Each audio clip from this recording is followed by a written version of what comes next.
Good morning, everyone. Happy Friday. It is November 15th. Lisa Lydia Scott here with you. Of course, we're live on Facebook every weekday morning. You can join us live or watch it later. It stays on your Facebook feed throughout the day, so you can watch it whenever it works best for you. Plus, remember, we make it into a podcast. You can find that at inform.com/podcasts. Just look for the Inform Minute. All right, today actually shaping up to be pretty decent, just fog this morning. We have to get rid of fog first. Yeah, it's soupy out there. Visibility down to about 2.5 miles right now in Fargo, but even worse, Wapton into Lakes Country, they've been near zero all morning long. So it is very soupy in that direction. That's also where we find a dense fog advisory still in effect until 10 o'clock this morning. Going to take some time with the sun and as the wind picks up to kind of help shake things up and get this fog out of here. Once the fog is gone, or if you are fog free already this morning, we get some sunshine for a little bit today. That'll be nice. For that. I know. I'm hoping, because we have clouds moving in too, so we got to get rid of the fog before the clouds come. It's all very timely, but hopefully we get a little time with the sun here in Fargo, because I could use some vitamin D also.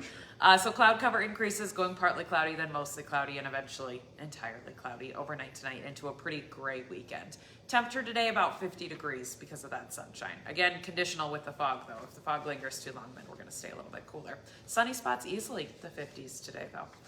As we head into the overnight, then we're cloudy. There's a low pressure system moving right near the international border, kind of down by Highway 2. That'll leave behind about 2 to 4 inches of wet, slushy, sloppy snow in northwestern North Dakota. We will not see any of the flakes, Fargo, Grand Forks. As that system moves in, our timing kind of works in our favor. We get daytime high temperatures up into the 40s to near 50s, so that'll switch anything over to rain. Likely to see just a sprinkle or two in the second half of your Saturday, Fargo and south. Further up to the north, a few scattered light showers work their way in from the west. Those wrap up pretty early on Sunday morning though. Peaks of sun possible on Sunday afternoon with temperatures in about the mid-40s. 50s make a brief comeback on Monday before a big pattern changer Tuesday, Wednesday, Thursday of next week, and your highs fall down into the 30s. Oof. Yeah, crash in the temperatures. We've got winter coat weather coming next week. With that, maybe some rain building in on Tuesday, temperatures falling down close to the freezing point by Wednesday morning, so could mix in a little wet, slushy snow by Wednesday. It's possible. Still lots of question marks. The track of that system being the biggest question mark, because it could make a run toward us, it could move toward Minneapolis, it could move toward Chicago. Us to Chicago is a pretty wide... Yeah, it is. That's a lot of question marks, obviously. So we'll see how that track develops as we head into next week. Then we'll be able to give you a better forecast. Temperatures will make a big difference too. Wiggling just a few degrees can make the difference from rain to snow. When we see that switch over, how much moisture is left when a switch over happens. That will impact how much snow you get. And if it can even stick to the ground with temperatures close to the freezing point. So lots of big question marks, but confident in a cool down next week. Get ready for it. All right. Thanks, guys. Thanks.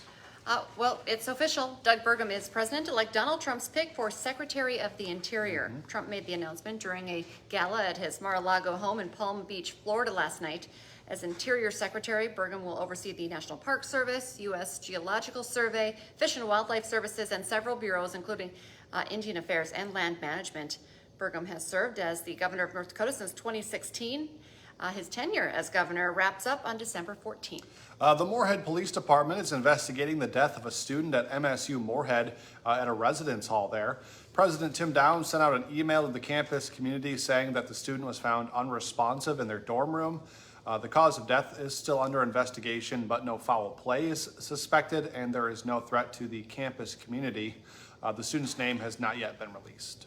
A search is underway right now in Ottertail County for a man authorities say broke into multiple vehicles. The sheriff's office shared a picture that you can see online where you can see someone trying to break into an SUV. If you're a victim or you know anything about who that person is, you should call police. All right, for the first time, North Dakota will be paying back personal litigation fees for one of its legislators. Senator Jane Murdahl will be getting about $40,000. She was sued by Mitchell Sanderson. He claimed Murdahl violated his First Amendment rights when she blocked him on Facebook. The suit was dismissed by lower courts and then later dismissed entirely by the state Supreme Court. Fargo school board member has been elected to the state position with the North Dakota School Boards Association. Nikki Gullickson will serve as the Southeast Director for the association. She's served on the school board for the last 4 years. All right, big day today, Dakota Bowl. Yep. There's games going on all day long. We have coverage on WDAY. You can watch all 4 championship games. But because of our Dakota Bowl coverage, some programming changes to tell you about. A lot of our regular programming is going to be switching over to WDAY Extra. And then Shark Tank is going to be airing at 12:05 a.m., so that's overnight. And then 2020 will air at 1:05 a.m. So if you like those programs, either stay up late to watch them or record them and watch them sometime tomorrow. Our 10 o'clock newscast will also air following the final game tonight. Which is Davies and Cheyenne. So it Yeah, should be a big one. great game. But of course, yeah, games start at 9 this morning as well. So busy day. Yes. Another change because of Dakota Bowl, Hot Mic still on from 9 to 11, but not on WDAY Extra. It's only going to be streaming today on inform.com. But of course, he's going to be talking all things Dakota Bowl. Oh, yeah. And he'll probably talk a little bit about the Bison That too. playing tomorrow Of too. course. Harvest Bowl.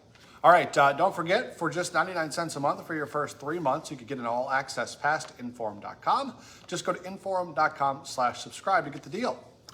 And remember, all day long, we have that Dakota Bowl coverage. Our newscast, our 11 o'clock newscast is going to be on WDAY Extra, Yes. along with most of our afternoon newscasts as well. You just said the 10 o'clock is going to be on WDAY, but not until after the last game. So scheduling is a little bit different today, but, Yeah. you know. We will have news cut-ins with some weather updates Yep. between the games today. So if you watch games all day, you will get your top headlines and some weather. So just watch WDAY all day long. Yeah, we have you covered. Have a great day, everyone.